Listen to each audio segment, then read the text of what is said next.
Horas. Selamat pagi pemirsa, seputar iNews Sumut kembali menyapa Anda. Pagi ini Rabu 19 Mei 2021. Selama 30 menit kami menghadirkan beragam informasi yang terjadi di wilayah Sumatera Utara. Di antaranya, tebing di tepi jalan lintas Mandeling Natal longsor dan menutup akses jalan. Gegara ayam masuk ladang, seorang pria di Humbahas tewas dianiaya keponakannya. Petugas gabungan menggelar razia arus balik di perbatasan Medan Deli Serdang.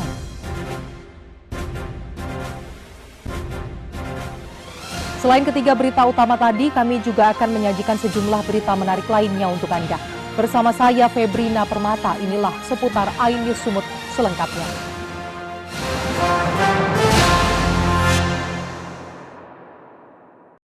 Pemirsa, kita awali berita pertama dari Mandeling Natal. Pasca diguyur hujan deras, tebing di tepi jalan lintas provinsi longsor hingga memutus akses transportasi warga antar beberapa kecamatan di Mandeling Natal. Lambatnya penanganan pihak terkait membuat warga memaksa melintas meski bersusah payah.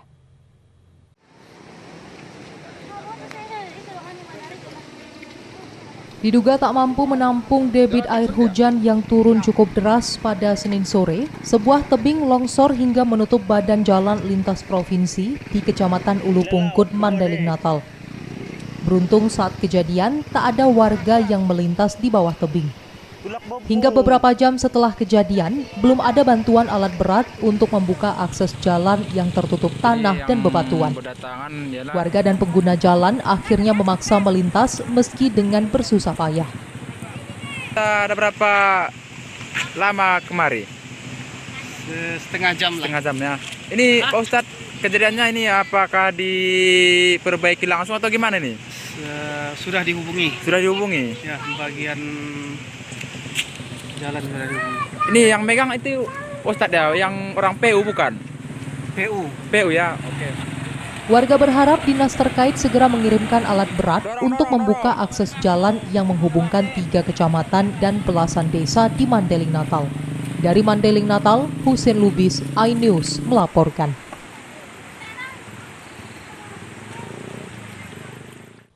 Pemirsa, Satuan Reskrim Polres Pelabuhan Belawan mengamankan 4 provokator aksi tawuran di kawasan Belawan Selasa siang. Polisi juga menyita sejumlah senjata tajam dan barang bukti lainnya yang digunakan saat tawuran.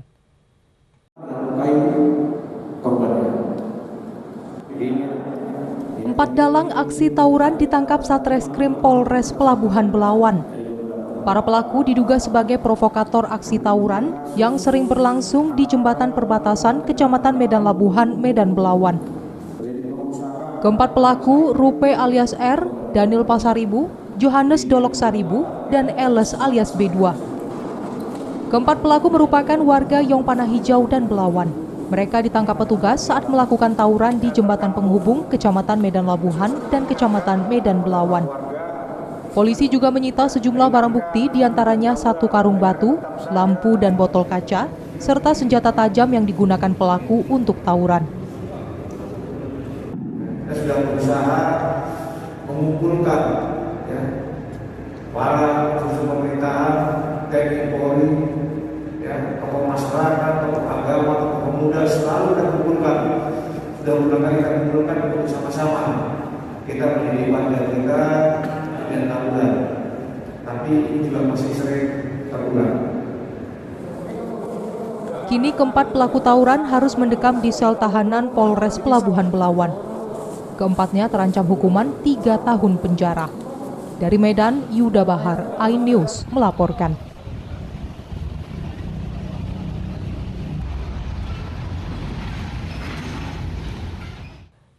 Pemirsa, nasib tragis dialami seorang petani bernama Parningotan Simamora, warga asal Desa Ailung, Kecamatan Dolok Sanggul, Humbang Hasundutan. Parningotan tewas dianiaya 2 orang keponakannya gegara ayam korban masuk ke ladang milik pelaku.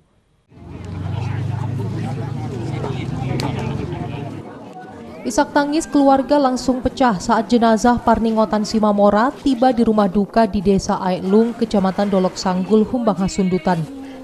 Parningotan tewas di tangan kedua keponakannya, Armi Simamora dan Santo Simamora. Motif kasus penganiayaan yang berujung kematian ini gegara masalah ayam. Ayam korban masuk ke perladangan tersangka. Tersangka kemudian mengingatkan korban agar ayamnya jangan masuk ke perladangan cabai milik pelaku. Korban tidak terima ditegur sehingga terjadi pertengkaran mulut berujung penganiayaan. Jadi kejadian saya melihat sendiri karena si korban mencoba menjatuhkan orang tua dari si pelaku. Terus anak si pelaku langsung menyerang si korban. Setelah itu saya mencoba merelai. Setelah saya merelai, saya nggak sanggup. Terus terjadilah antara pukul-memukul. Setelah itu saya mencoba untuk mengapa duanya. Mereka selalu menyerang yang si korban, lalu pergi ke melapor ke polisi. Itu yang saya tahu, Pak. Ayam peliharaan daripada korban memasuki areal perladangan cabai milik korban. Kemudian diusir oleh si tersangka yang terduga pelaku dengan cara mengejar dan melempar ayam tersebut. Kemudian si korban marah, ya, berarti selama ini kamu yang sudah membunuh ayam saya. Nah, itulah berawal kejadian sehingga terjadi percekcokan dan pergumulan di antara mereka. Sebelum meninggal dunia, korban sempat mendatangi kantor Polsek Dolok Sanggul untuk membuat laporan pengaduan. Namun polisi menyarankan agar korban membuat visum ke Rumah Sakit Umum Daerah Dolok Sanggul. Saat mendatangi rumah sakit, kondisi kesehatan korban semakin memburuk hingga akhirnya meninggal dunia. Dari Humbang Hasundutan, Aris Fernando Manalu, iNews melaporkan.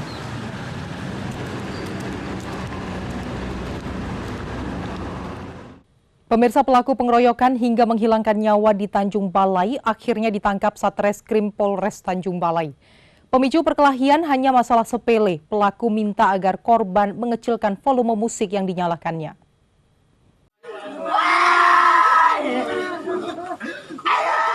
Ibu dari Dandi Irwanda menangis histeris melihat anaknya sudah terbujur kaku di instalasi jenazah Rumah Sakit Umum Kota Tanjung Balai. Ibu korban tak menyangka putranya tewas setelah pamit saat malam Lebaran Idul Fitri kemarin. Dari rekaman CCTV, sebelumnya telah terjadi perkelahian dengan pengeroyokan oleh sejumlah pemuda. Polisi yang menggelar olah TKP akhirnya berhasil menangkap 2 pelaku penusukan terhadap korban, salah seorangnya tewas dan 1 luka serius. Kapolres Tanjung Balai mengatakan pemicu perkelahian akibat cekcok karena suara musik yang dinyalakan minta dipelankan. Tersangka yang berhasil kita tangkap itu ada 2, yaitu ARF dan AR. Dari 4 tersangka, jadi 2 lagi atas nama N dan A itu masih masuk dalam daftar pencarian orang. Apa yang menyebabkan mereka berkelahi, Pak? Karena ada perselisihan paham akibat dari suara musik yang terlalu keras. Jadi ada kelompok yang sama-sama duduk di situ, menegur, kemudian merasa tidak senang, tidak terima, kemudian melaporkan kejadian tersebut kepada abangnya. Kedua pelaku terancam hukuman di atas 7 tahun penjara. Polisi masih memburu 2 pelaku yang terlibat langsung menganiaya korban. Dari Tanjung Balai, Ulil Amri, iNews melaporkan.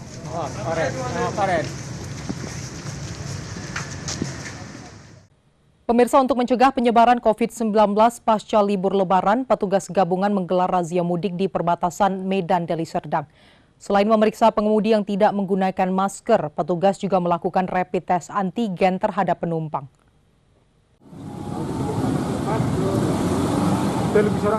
Petugas gabungan, polisi, TNI, BPBD, dan Dinas Kesehatan Kota Medan menggelar razia mudik di perbatasan Medan Deli Serdang, tepatnya di Jalan Jamin Ginting, Kelurahan Medan Tuntungan.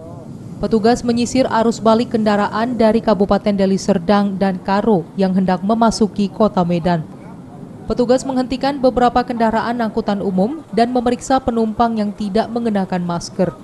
Petugas juga memberikan sanksi push-up bagi penumpang yang tidak memakai masker. Beberapa penumpang dipilih secara acak oleh petugas, baik itu angkutan umum maupun pribadi, untuk dilakukan pemeriksaan suhu tubuh dan rapid test antigen. Kasat Binmas Polrestabes Medan, Kompol Effendi Sinaga, mengatakan penyekatan ini untuk meminimalisir penyebaran COVID-19 di Kota Medan.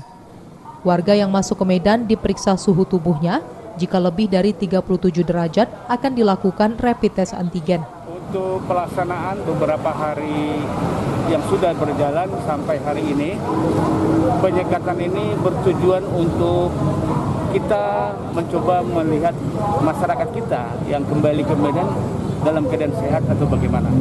Dan itu dibuktikan dengan pola kita untuk bekerja sama dengan kesehatan, Dinas Satpol PP, TNI, menghentikan kendaraan secara acak, lalu mempertanyakan dari mana kehadirannya. Lanjut, oleh petugas kesehatan melakukan pengukuran suhu. Di atas 37 derajat, dia akan dilaksanakan swab atau antigen ya, untuk membuktikan bahwa dia terpapar atau tidak. Apabila yang bersangkutan dalam keadaan bersih, maka kami dari petugas ini mengembalikan. Sejak sepekan digelarnya razia mudik, Dinas Kesehatan Kota Medan telah melakukan 100-an rapid test antigen terhadap penumpang.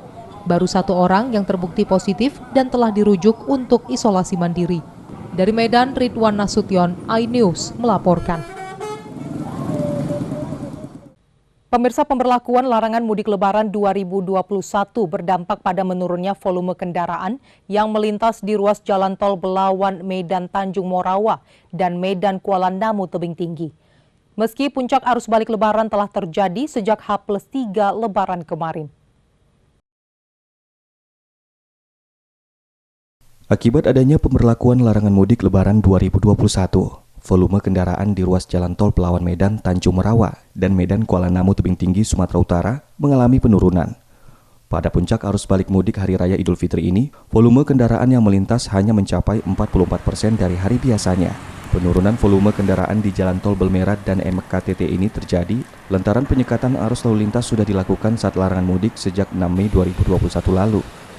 Operation Management Departemen Hit Regional Jasa Marga Nusantara Tolrut Taufikul Hidayat mengatakan, pada kondisi normal kurang lebih ada 79.000 kendaraan yang melintas di jalan tol ini perharinya.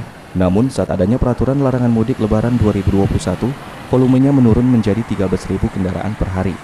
Meski demikian, angka tersebut masih tergolong tinggi jika dibandingkan dengan periode 2020 dengan rata-rata 5.000 kendaraan melintasi jalan tol Belmera dan MKTT perharinya. Kami mencatatkan bahwa selama pemberlakuan larangan mudik yang dimulai pada tanggal 6 Mei kemarin, volume lalu lintas di ruas tol Belmera maupun MKTT mengalami penurunan. Kami mencatatkan untuk ruas tol Belmera mengalami penurunan sebesar 16,7% atau sebanyak 57.000 kendaraan dibandingkan dengan volume lalu lintas normal sebesar 69.000 kendaraan. Begitu pula pada ruas jalan tol Medan Kuala Namu Tebing Tinggi juga mengalami penurunan sebesar 26,8% atau sebanyak 13.000 kendaraan dibandingkan dengan lalu lintas harian normal sebesar 17.700 kendaraan. Meski terdapat pelarangan mudik Lebaran 2021, pihaknya tetap siaga memberikan pelayanan optimal bagi seluruh pengguna jalan tol yang diperbolehkan melintas. Dari Medan, Ahmad Ridwan Nasution, iNews melaporkan.